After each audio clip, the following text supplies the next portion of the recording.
Ti, unë dhe të gjithë ne kemi nevojë të japim sadaka. Dikush me të drejtë mund të pyes se pse sadakaja është kaq shumë e rëndësishme. Me lejen e Zotit do të paraqesim ato, dobitë e sadakas. Dobitë e sadakas, njeriu i ndan në dynja dhe ahiret. 5 dobitë e sadakas në këtë botë janë: sadakaja pastron pasurinë.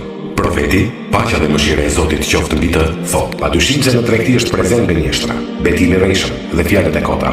Atëherë përziheni këtë tregti me sadak, duke thënë sadak. Sadakaja pastron trupin nga mëkatet.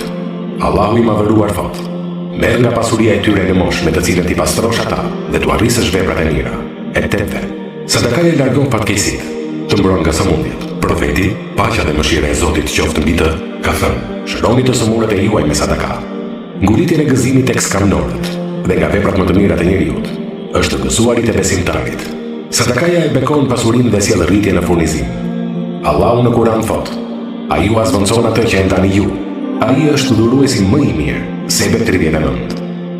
Sa u përket 5 gjërave në ahiret, ato janë: së pari, sadakaja e fut njeriu në hije në ditën e gjykimit dhe e ruan njeriu nga nxehtësia e madhe e diellit. Së dyti, e bën llogarinë e njeriu më të lehtë. Së treti, e bën peshore e veprave të mira të njeriu më të rëndë. Së katërti, sadakaja ndihmon për ta kaluar siratin.